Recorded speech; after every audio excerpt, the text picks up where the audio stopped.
El presidente Enrique Peña Nieto presenta su tercer informe de gobierno en una situación radicalmente distinta a la que tenía hace un año. La economía mexicana se encuentra estancada y hemos regresado a vivir en una crisis de inseguridad. Algunas de las reformas estructurales han funcionado, como la laboral, la financiera y la de telecomunicaciones, pero otras simple y sencillamente no acaban por funcionar. A pesar de esta situación, el partido del presidente ganó la mayoría en las elecciones del pasado mes de junio y esa mayoría de diputados empieza a trabajar a partir de este 1 de septiembre.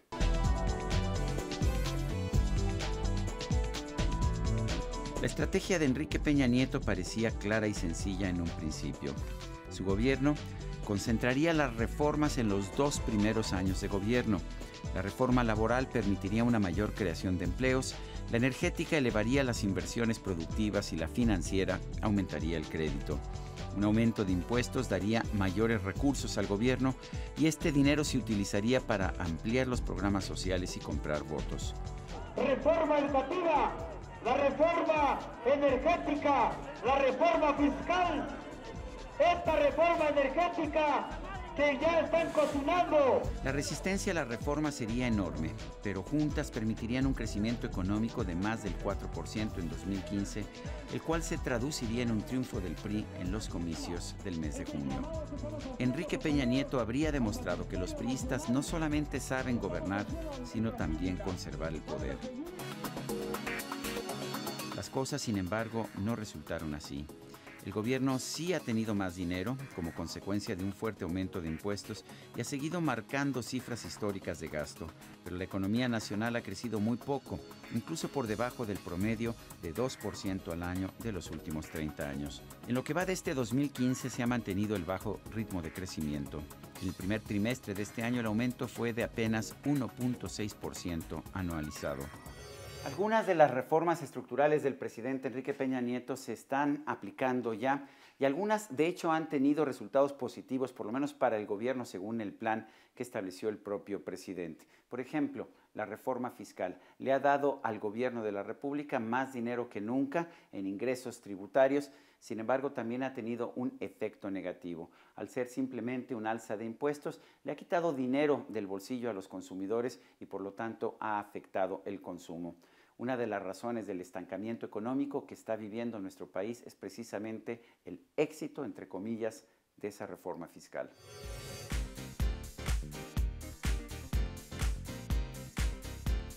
La reforma laboral sí produjo un mayor número de empleos formales. A pesar del escaso crecimiento económico, en 2014 se generaron más de 700,000 empleos registrados en el IMSS. El crecimiento de los empleos formales ha sido todavía mayor en 2015. La reforma financiera ha ayudado a impulsar el crédito. Según datos de la Comisión Nacional Bancaria y de Valores, el crédito está creciendo 3 veces más rápido que el PIB. Es un desempeño muy positivo. El aumento de impuestos de 2014 también le dio al gobierno más dinero, pero se ha convertido en un lastre para el resto de la economía. Los ingresos tributarios aumentaron más del 14% en enero-marzo del 2015.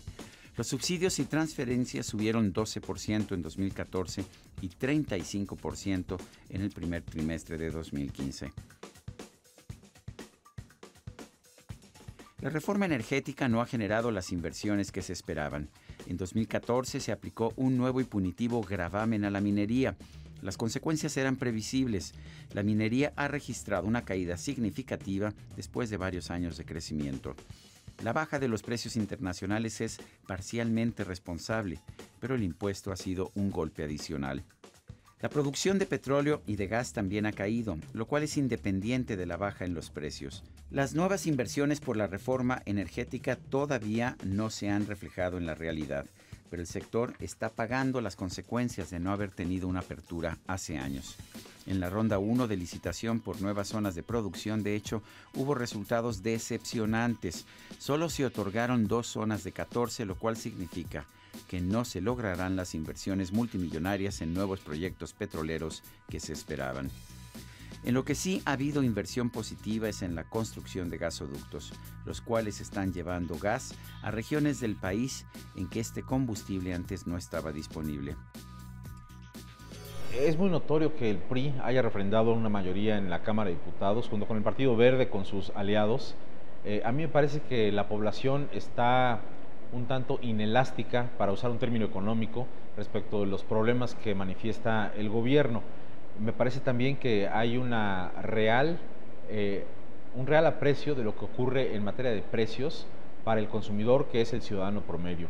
Los precios de la larga distancia disminuyeron, se eliminaron en el país, los precios de la electricidad bajaron notoriamente, y estas son cosas que repercuten directamente en el bolsillo de la gente. Cuando la gente va y acude a las urnas, muy posiblemente el pasado junio estuvo pensando en esos precios menores, en esos beneficios tangibles que sí ha tenido, y finalmente pues le da un voto de confianza al PRI, sí, en la Cámara de Diputados, aunque diferencia el voto por cada estado donde hubo elección de gobernador, en donde en algunos casos ganó el PRI, recuperó gubernaturas como Sonora, por ejemplo, y en otros casos perdió, como Querétaro, aunque el estado, por ejemplo, ahí pues iba muy bien.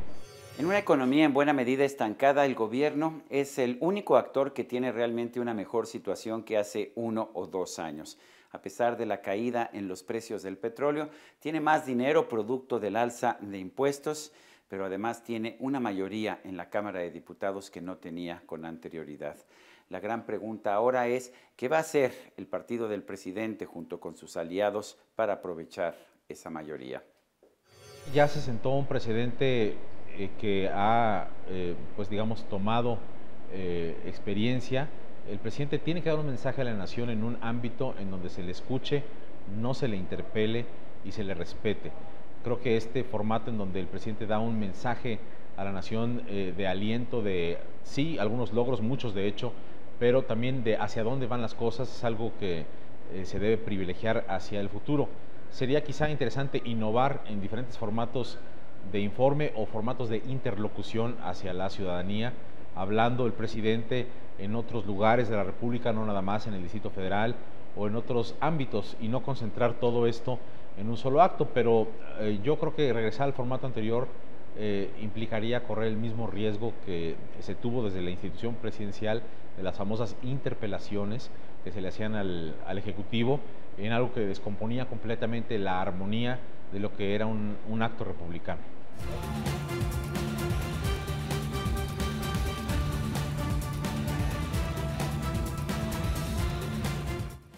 Durante mucho tiempo se dijo que el informe era el Día del Presidente, una jornada dedicada a rendir pleitesía al primer mandatario.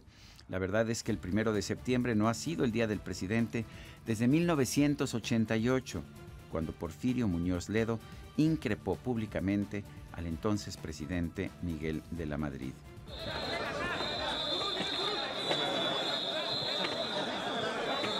Desde entonces, hasta el bloqueo de los accesos por perredistas en 2006, cada informe presidencial fue un espectáculo de interpelaciones, insultos, carteles de protesta y hasta un diputado con máscara de puerquito. Protesto guardar y hacer guardar la Constitución política de los Estados Unidos mexicanos y las leyes que de ella emanen. Finalmente, en el sexenio de Felipe Calderón se tomó la decisión de que el presidente ya no estuviera presente en el Congreso y que mejor enviara su informe por escrito a través del secretario de Gobernación.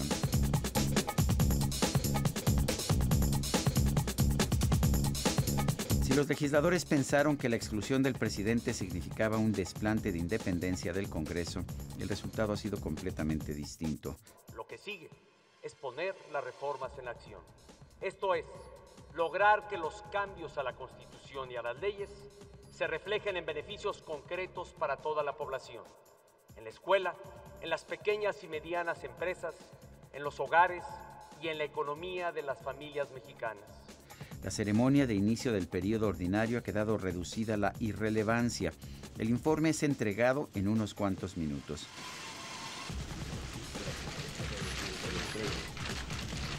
El verdadero informe, el mensaje a la nación, que no al Congreso, tiene lugar un día después en el Auditorio Nacional o en Palacio Nacional, donde el presidente se hace rodear de sus allegados, lo cual le garantiza un espacio sin crítica. El informe sí podría mejorar en cuanto a innovar en formatos de comunicación. repito, quizá usar otros estados de la República, otras ciudades importantes para que el presidente, el Poder Ejecutivo, los secretarios de Estado acudan a diferentes lugares del país y hablen con diferentes ámbitos, estratos, grupos de la sociedad. Las redes sociales notoriamente ahora son parte del debate muy importante. Quizá una estrategia podría ser incluir redes sociales a la hora de dar estos informes de gobierno y dar estas alocuciones hacia lo que es el mandato constitucional de gobernar este país.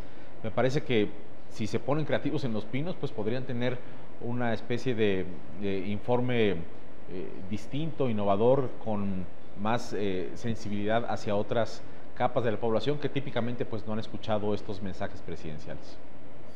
La exclusión del presidente de la República del Congreso el 1 de septiembre es un símbolo de la disfuncionalidad de nuestro sistema político. El Congreso ya no participa directamente de la lectura del informe presidencial. El presidente lee su informe en otro momento, en otro lugar y solamente junto a sus allegados. Eso no es lo que se pretendía en nuestro sistema republicano. Mucho más sano sería tener un ejecutivo que realmente rindiera cuentas al Poder Legislativo y a la Nación en un informe de gobierno. Yo soy Sergio Sarmiento y esto es 13 en Libertad.